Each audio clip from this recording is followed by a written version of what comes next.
بسم اللہ الرحمن الرحیم۔ بالکل نبی علیہ السلام کی وہ بات سچی ثابت ہوئی ان مولویوں اور پیروں کے بارے میں کہ تم بھی بالکل وہی روش اختیار کرو گے جس طرح پہلے علماء کیا کرتے تھے۔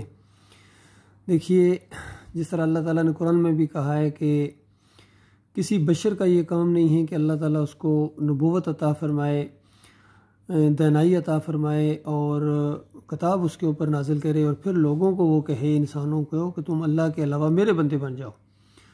اور پھر کہا زور دے کے کہ کیا وہ تمہیں کافر بنائے گا اس سے پہلے کہ تم مسلم تھے؟ تو یہ کبھی بھی نہیں ہو سکتا۔ وہ تو بلکہ یہی کہے گا کہ تم اللہ والے بن جاؤ، جس طرح اس کتاب کا نچوڑ ہے۔ تو دیکھیے، آج سب سے بڑا مسئلہ یہ ہے کہ اگر کوئی غیر مسلم، یعنی کوئی ہندو، کوئی سکھ، کوئی عیسائی، کوئی یہودی، کوئی بھی اگر وہ مسلمان ہو کے اللہ کی کتاب کی طرف آتا ہے تو اللہ کی کتاب تو ہر شرک کا رد کرتی ہے، اور اللہ کے علاوہ کسی اور کو پکاریں، کسی اور کی نظر و نیازیں، کسی اور کے واسطے وسیلے، وہ اس کا بالکل رد کرتی ہے۔ اور جب وہ ان مسلمانوں کے اندر آئے گا، اور خاص کر ان ڈاکٹروں اور یہ جو بڑے بڑے پروفیسر بنے ہوئے ہیں اور اسکالر بنے ہوئے ہیں، یہ ان کو پھر مشرک بنا دیتے ہیں، کیونکہ جو مسلک ہے، چاہے بریلوی ہو، دیوبندی ہو، اہل حدیث ہو، جو بھی ہو، ان میں سے ہر ایک کے اندر شرک موجود ہے۔ تنظیم اسلامی ہو، جماعت اسلامی ہو، یا صوفیوں کا کوئی سلسلہ ہو، چشتیہ، قادریہ، نقشبندیہ، سب کے اندر شرک ہے۔ تو جو بھی غیر مسلم ان کے اندر آئے گا نا، وہ مشرک ضرور بن جائے گا، اللہ یہ کہ اللہ اس کو بچا لے اور اس کا گہرا مطالعہ ہو، اور جب یہ اس کو شرک کی تعلیم دیں تو وہ کہے بھائی یہ تو قرآن میں نہیں ہے۔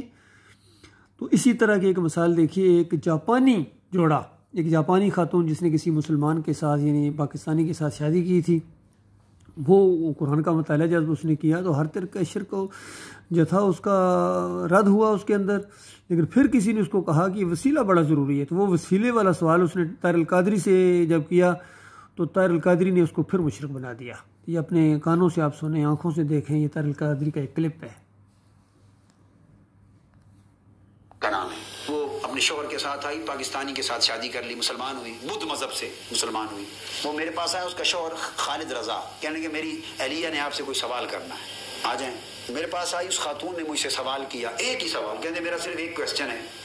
ٹوٹی ٹوٹی انگریزی جانتی تھی۔ میں نے کہا کیا ہے بی بی؟ کہنے لگی یہ مجھے اتنا تو پتہ چل گیا مسلمان ہونے کے بعد، تعلیم جو میں نے لی ہے اسلام کی، کہ حضور علیہ السلام کا وسیلہ کرنا، حضرت محمد کا وسیلہ کرنا دعا میں حرام ہے، یہ مجھے پتہ چل گیا ہے، مگر مجھے یہ نہیں پتہ چل سکا کہ یہ وسیلہ ہوتا کیا ہے۔ آپ سے سوال یہ سمجھا دیں یہ وسیلہ کیا ہوتا ہے۔ میرے پاؤں تلے سے زمین نکل گئی۔ انا للہ و انا الیہ راجعون۔ بی بی آپ کو اس چکر میں کس نے ڈال دیا؟ آپ کفر سے نکل کے اسلام میں آئی ہو، اس گورکھ دھندے میں کس نے مبتلا کر دیا؟ تمہیں ان تین سے کیا سروکار تھا؟ میں نے اس سے پوچھا یہ کہاں سے تم نے سنا؟ اس نے کہا یہاں عربک اسلامک انسٹیٹیوٹ ہے، عربک اسلامک انسٹیٹیوٹ، ایک ہی، جاپان ٹوکیو کی بات کر رہا ہوں۔ ہمیں استاد یہ سکھاتے ہیں وہاں، یہ تعلیم لی ہے انہوں نے بتایا ہے۔ تو مگر میں نے ان سے بہت پوچھا یہ وسیلہ ہوتا کیا ہے، تو انہوں نے کوشش بہت کی مگر میری سمجھ میں نہیں آ سکا۔ تو مسئلہ تو سمجھ آ گیا مجھے عقیدہ، مگر اس کی فلسفی سمجھ میں نہیں آئی۔ یہ میں نے اس کو سمجھایا۔ آپ اس سے اندازہ کر لیں کہ یہ سرمایہ خدمت دین اور تبلیغ دین اور فروغ اسلام کے نام پر کن چیزوں پہ خرچ ہو رہا ہے، جہاں آپ فرقہ واری۔ دیکھیے، یہ ڈاکٹر طاہر القادری بتا رہے ہیں کہ میرے پاؤں کے نیچے سے زمین نکل گئی، یعنی یہ وسیلے کو نہیں مانتی ہے۔ تو اندازہ لگائیے، جو بالکل فطری دین کے اوپر تھی، ایمان کے اوپر تھی، اس کو پھر اس نے مشرک بنا دیا۔ اور باقی یہ محمد صلی اللہ علیہ وسلم کا وسیلہ کہ اس طرح دعا مانگنا کہ اے اللہ اپنے حبیب کے صدقے میری یہ دعا سن، تو یہ تو بدترین وسیلہ ہے، یہ بدترین شرک ہے۔ اللہ تعالیٰ نے الحمدللہ سے لے کر والناس تک ایک ہی مسئلہ بیان کیا ہے کہ تمہارا الہ، تمہارا معبود، تمہاری دعاؤں کو سننے والا، براہ راست دعاؤں کو سننے والا وہ ایک اللہ ہے۔ سارے صحابہ براہ راست اللہ کو دعائیں مانگا کرتے تھے۔ نبی علیہ السلام کی ساری دعائیں اٹھائیں حدیث کے ذخیرے کے اندر، کہیں ایک مرتبہ بھی کوئی ایسی دعا نہیں ہے نہ انہوں نے خود مانگی، نہ صحابہ کو سکھائی کہ یا اللہ ابراہیم علیہ السلام کے صدقے، اسماعیل علیہ السلام کے صدقے، نوح علیہ السلام کے صدقے۔ ہاں، جھوٹی روایت موجود ہے وہ جو تبلیغی جماعت کے اندر ہے۔ زکریا صاحب لکھتے ہیں کہ آدم علیہ السلام کی دعا قبول ہی نہیں ہو رہی تھی، اور پھر جب محمد صلی اللہ علیہ وسلم کا واسطہ دیا تب اللہ تعالیٰ نے دعا قبول کی۔ تو یہ بالکل جھوٹی بات ہے، یہ بالکل قرآن کا انکار ہے، کسی صحیح حدیث کے اندر یہ واقعہ موجود نہیں ہے۔ بس انہی صوفیوں نے آگے پیچھے اس طرح کی بکواس پھیلائے ہوئے ہیں، اور یہ طاہر القادری نے تو بہت ہی زیادہ شرک کا بازار گرم کیا ہوا ہے۔ اور اسی طریقے سے خادم رضوی ہیں، پہلے مشرک بناتے ہیں، پھر ان کو جوش دلاتے ہیں، پھر صحابہ کے واقعات بیان کرتے ہیں۔